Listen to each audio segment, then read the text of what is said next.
Je suis la trace de l'envoyé du néocolonialisme français, l'envoyé de l'impérialisme occidental en Afrique de l'Ouest ces dernières heures. Il s'appelle Mahamoud Ali Youssouf, ancien ministre des Affaires étrangères de la dictature de Djibouti, qui est actuellement, par la volonté de l'Union européenne et notamment de la France, qui contrôle, grâce à leur financement, l'Union africaine, le président de la Commission de l'Union africaine. Il a commencé une tournée qui lui a valu l'adjectif qualificatif d'incongru, car nous avons analysé son discours hybride, bipolaire. Lorsqu'il est passé ici à Bamako, dans l'émission que nous avons donnée dans la matinée, ou plutôt en début d'après-midi, nous avons montré qu'il y avait quelque chose d'étrange chez ce personnage, puisque dans la première partie de son intervention, au sortir de son audience de chez le chef de l'État malien, il semble compatir, il semble reconnaître la souffrance, la lutte, la tragédie que traverse le peuple malien confronté à l'impérial terrorisme. Mais dans la deuxième partie de son propos, on entend une chanson qui n'est rien d'autre que le narratif des néocolonialistes et terroristes français, le narratif de l'impérialisme occidental, le narratif des valets de la France-Afrique, rassemblés ici en Afrique de l'Ouest, notamment dans la CEDEAO. J'ai analysé dans mon émission précédente cette bipolarité herméneutique. J'ai analysé cette contradiction, cette dichotomie, ce chiasme. J'ai analysé cette hypocrisie du discours de l'actuel président de la Commission de l'Union africaine. À cette occasion, j'ai montré qu'il est incapable de nommer vraiment l'ennemi. Il est incapable de nommer vraiment l'ennemi.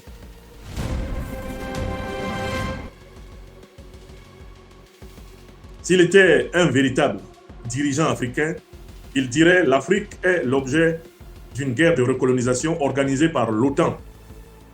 Depuis le saccage pendant 6 mois de la Libye par les États-Unis d'Obama, la France de Paul-Stéphane Sarkozy de Nagui Bokcha, la Grande-Bretagne de David Cameron et le Qatar, entre autres, associés aux 2 organisations terroristes créées par les services de renseignement américains et entretenues aujourd'hui, notamment au Sahel, par les services français, Al-Qaïda et l'État islamique. Si le président de la Commission de l'Union africaine était vraiment au service de l'Afrique, il dirait c'est l'OTAN, c'est l'Union africaine, c'est la France de Macron, le chef de la junte néocolonialiste et terroriste française. Il dirait ce sont ceux qui ont créé Al-Qaïda dans les années 80 et l'État islamique, comme l'a rappelé Donald Trump dans les années 2000, à savoir les services américains qui sont responsables suprêmes, accompagnés de leurs alliés occidentaux, l'Union européenne, et notamment de leur gendarme continental multidécennaire, la France. Ce sont eux qui nous attaquent pour recoloniser notre continent et mettre la main pour toujours sur nos ressources faramineuses. Notre uranium, notre or, notre manganèse, notre coltan, notre diamant, notre bauxite, notre aluminium, notre lithium. Mettre la main sur les matières premières stratégiques qui font de l'Afrique le continent potentiellement le plus riche au monde. Mais Mahamoud Ali Youssouf, l'ancien ministre pendant 10 ans du dictateur djiboutien Ismaël Omar Guelleh, il n'est pas au service des intérêts de l'Afrique. Pour être président de la Commission de l'Union africaine, il faut être approuvé par les puissances qui financent majoritairement l'Union africaine. Ces puissances, je le rappelle une fois de plus, sont l'Union européenne à plus de 70% et la Chine, ce qui fait 77% des financements de l'Union africaine qui proviennent de l'étranger et notamment de l'Union européenne. À travers cette Union européenne, c'est la France qui tient l'Union africaine. Et Mahamoud Ali Youssouf est un serviteur du néocolonialisme français. C'est ce qu'il est. Ce n'est pas une insulte, c'est la description. J'ai montré dans l'émission précédente que le type était incongru parce qu'il vient de Djibouti où il est un haut dignitaire politique depuis 1992 quand il a été nommé directeur du département arabe du ministère des Affaires étrangères de son pays. Il a accompagné les grandes fraudes électorales de 1992 jusqu'à 2025, date à laquelle il a été élu, en réalité coopté par la France-Afrique, par l'Union européenne, coopté par l'OTAN à la tête de l'Union africaine. Il a accompagné les pires fraudes électorales à Djibouti, les pires tripatouillages constitutionnels. Et c'est lui qui vient à Bamako dire qu'il faut organiser de toute urgence des élections. C'est lui qui vient à Bamako oser dire que le régime du président Assimi Goïta est en dehors de l'ordre constitutionnel et doit rétablir l'ordre constitutionnel. Donc que ce régime serait extra-constitutionnel, hors constitution.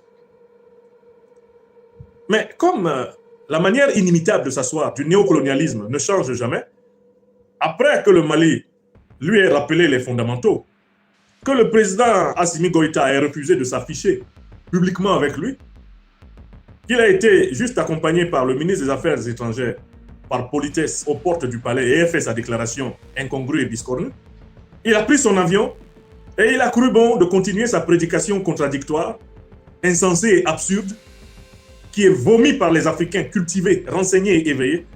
Il a cru qu'il pouvait continuer son petit spectacle à Ouagadougou. Erreur. Comme on dirait à Abidjan, il a erréré. Il a erréré en allant répéter sa chanson à Ouagadougou. Écoutons d'abord la chanson qu'il a répétée à Ouagadougou avant de voir la réponse qui a été donnée à cette chanson par celui qui a été expressément désigné pour lui répondre, le Premier ministre du Burkina Faso, le camarade Jean-Emmanuel Rimtalba Ouedraogo. Écoutons d'abord la chanson de l'homme et vous verrez à quel point il s'agit d'un néocolonisé notoire. Quelqu'un qui est incapable de combattre la fraude électorale, de dénoncer la fraude électorale à Djibouti et qui veut être professeur d'élection au Mali, qui veut être prédicateur de démocratie, une vraie foutaise. Une vraie foutaise. Donnons-lui la parole pour qu'il mente. Allons-y, monsieur Youssouf, mentez pour quelques minutes. Vous entendrez sa voix. Bonjour, mesdames et messieurs de la presse. J'aimerais d'abord commencer par remercier Son Excellence Monsieur le Président Ibrahim Traoré, qui a bien voulu accepter cette délégation de l'Union africaine qui a été bien accueillie. Je le coupe là. Il reconnaît que le président Ibrahim Traoré ne l'a pas reçu. La manière dont il a commencé à se comporter avec ses déclarations ambiguës au Mali a fait que les autorités burkinabées ont pris des dispositions pour que, au Burkina, lui, il n'a même pas été reçu par le président. Le président est allé s'occuper de son peuple. Le président est en tournée à l'intérieur du pays, dans la région de Yagda. Il n'a pas le temps de ce type. Le président l'a sous-traité donc chez son premier ministre. Lui-même le reconnaît. Il a juste accepté que sa délégation vienne, mais parce qu'il savait que la vérité allait lui être crachée. Monsieur Youssouf, continuez à parler. Continuez à parler. Nous avons eu des réunions de travail avec Son Excellence Monsieur Traoré, le ministre des Affaires étrangères. Je viens d'avoir également des entretiens avec Son Excellence Monsieur le... Je vous fais remarquer qu'il n'a pas dit de quoi ils ont parlé. Parce qu'il sait que le ministre Traoré lui a dit les 4 vérités, que son patron, le chef de l'État, lui a dit de dire. Ça prouve déjà qu'il a avalé une pilule très amère. Maintenant, il dit qu'il a aussi eu une réunion de travail avec le Premier ministre. Premier ministre Ouedraogo. Ces 2 jours d'entretien, de prise de contact et de dialogue portaient essentiellement sur un réengagement de ce partenariat de l'Union africaine avec le Burkina Faso. Vous savez que le Burkina Faso est suspendu de nos réunions politiques, mais toujours... Donc, le Burkina Faso est suspendu de leur réunion politique de l'Union africaine. Et lui, il veut parler avec le Burkina Faso, il veut parler avec le président du Burkina. Toi, tu me suspends et tu veux parler avec moi. Mais avant de parler avec moi, il faut d'abord me décrocher. Comme ça, on va s'asseoir ensemble. Toi, tu ne peux pas être dedans. Moi, je suis dehors et puis toi, tu veux parler avec moi. Le Burkina Faso lui a administré là déjà une très bonne leçon. Vous nous avez suspendus, non? Mais vous resterez vous aussi suspendus tant que nous sommes suspendus. En fait, ils ont suspendu le Burkina Faso, le Mali, le Niger. Pourquoi? Parce qu'il y a eu des coups d'État. Mais les pays où des présidents tripatouillent les constitutions, fraudent aux élections, comme le pays de Mahamoud Ali Youssouf, Djibouti, où Ismaël Omar Guelleh fraude aux élections au vu et au tous de tout le monde, au vu et au su de tout le monde depuis très longtemps. Tripatouille la constitution, a organisé une présidence à vie. Est-ce que Djibouti ne devrait pas être suspendu de l'Union africaine? Le Cameroun de Paul Biya, grand fraudeur aux élections, grand tripatouilleur de constitution, il ne doit pas être suspendu. La Côte d'Ivoire de Ouattara, grand fraudeur aux élections, grand tripatouilleur constitutionnel, ne doit pas être suspendu de l'Union africaine. Ce sont des putschistes constitutionnels, ces gens-là. Mais pourquoi, lorsqu'il y a des coups d'État révolutionnaires en faveur de la souveraineté africaine, comme ceux qui ont eu lieu au Burkina Faso, au Mali, au Niger, c'est là que l'Union africaine vient appliquer ses règles suspensives. Alors que quand il y a des coups d'État néocolonialistes, comme celui d'Oligui Nguema au Gabon, celui de Mamadi Doumbouya en Guinée, pourquoi l'Union africaine ne suspend pas ces pays? Quand il y a des coups d'État sanglants pour s'installer au pouvoir et protéger les intérêts néocolonialistes français, pourquoi l'Union africaine n'applique pas les mêmes règles? Kagame est membre de l'Union africaine, il est arrivé au pouvoir comment? Museveni est membre de l'Union africaine, il est arrivé au pouvoir comment? Donc voilà des gens qui suspendent essentiellement les pays qui ne font pas les quatre volontés de leurs financiers. La France, l'Union européenne, eh bien, les impérialistes occidentaux. Leur système de suspension est basé sur quelle règle? Donc, ils ont suspendu le Burkina. Le Burkina les a suspendus. Lui, il est là et il reconnaît qu'il n'a pas rencontré le président du Faso. Tout un président de l'Union africaine est venu à Ouagadougou, le président du Faso ne l'a pas reçu. D'accord? C'est pas tout le monde que le président du Faso reçoit. Même moi, modeste membre de l'Institut des peuples noirs Farafina du Burkina Faso, moi je suis reçu par le président du Faso. Vous ne m'avez pas vu là-bas? J'ai porté cet habit exprès. Parce que lors de la dernière audience, c'est comme ceci que j'étais habillé en compagnie de mes honorables collègues qui ont été nommés membres de l'Institut des peuples noirs. Lui, il nous reçoit. Mais lui qui est président de la commission de l'Union africaine, on ne le reçoit pas. Vous avez bien pas compris? Au Burkina, vous ne respectez pas les gens, ils ne vont pas vous respecter. Vous suspendez les gens, ils vous suspendent. C'est ça la dynamique au Burkina. C'est du tic au tac. On ne dure pas d'un mauvais rêve au Burkina Faso. Laissons-le continuer à parler. Est-il que la posture de la Commission de l'Union africaine est de ne pas rompre un dialogue, de continuer à engager les autorités du Burkina? Non, lui il dit qu'il est pour le dialogue. À quoi sert le dialogue d'une organisation? Lorsqu'un pays est attaqué par des hordes de terroristes financés, armés, médiatisés, renseignés, formés par la France, par l'Ukraine, avec la complaisance des États-Unis d'Amérique et de l'OTAN, à quoi sert le dialogue avec l'Union africaine? On va dialoguer pour faire quoi? Au Burkina, nous sommes en guerre contre l'impérial terrorisme. Lui, là, il vient bavarder là. Pourquoi? Vous faites quoi avec son bavardage? Qu'est-ce qu'on fout avec ça? À Ouagadougou, la formule populaire dit content n'est pas content, content quand même. Les Burkinabés sont en lutte pour recouvrer la totalité de leur territoire national. Ils sont en lutte pour bouter hors de leur territoire national les hordes terroristes armées, formées, financées par la France, armées, formées, financées par l'OTAN, armées, formées, financées par l'Union européenne. Voilà le sujet. Et un type comme ça qui vient, qui n'a même pas apporté l'once du début d'une aide militaire, l'once du début d'une aide financière à la lutte antiterroriste, et qui vient dire que la lutte antiterroriste est son affaire, c'est un foutaiseux. C'est ça qu'on appelle des foutaises. Les foutaises pro-max. C'est ça là. Voilà ce qu'on ne peut plus supporter en Afrique. Des diplomates qui ne servent à rien. Des bavards de perron de palais qui roulent des phrases rodées d'avance, préparées sur leur calepin, dans le but de camoufler leur service pour le programme néocolonial. Monsieur Youssouf, continuez.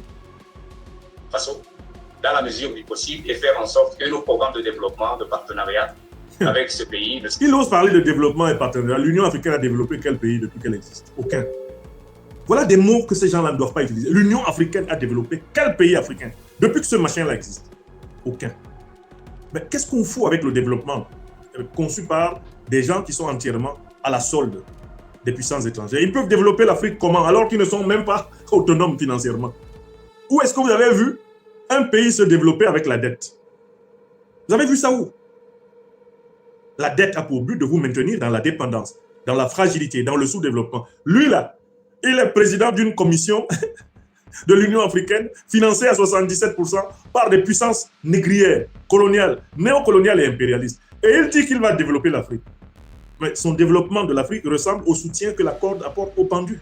Vous avez déjà vu comment la corde soutient le pendu? Elle le soutient très bien, hein? Ses pieds flottent et il crève. Voilà comment ces gens-là veulent aider le Burkina Faso, veulent aider l'Afrique. Monsieur Youssouf, continuez, on est sur vous aujourd'hui. Ça n'est pas. Le Burkina est un pays fondateur de l'OUA puis de l'Union africaine. Et à ce titre, Ah ouais, il est fondateur de l'OUA et de l'Union africaine et il est suspendu pourquoi? Tous les autres pays fraudeurs aux élections, violeurs de constitution, tous les autres pays là, organisateurs de mascarades, qui sont les caniches de la France-Afrique, eux, ils sont acceptés à l'Union africaine parce qu'ils valent plus que le Burkina. Ces pays dont les chefs d'État ont tripatouillé les constitutions devant nous, transformé les constitutions pour devenir président à vie, ils sont à l'Union africaine. Pourquoi? Si on veut appliquer la norme de la négation du principe du coup d'État, mais on doit l'appliquer à tous. On doit l'appliquer au coup d'État réactionnaire comme au coup d'État révolutionnaire. Voici des gens qui sont chargés de combattre les révolutionnaires africains, c'est-à-dire de combattre ceux qui servent les peuples africains. Et ils sont chargés de protéger les intérêts des réactionnaires, c'est-à-dire des serviteurs des intérêts étrangers. Voilà qui est le président de la soi-disant Commission de l'Union africaine, un serviteur des intérêts étrangers africains.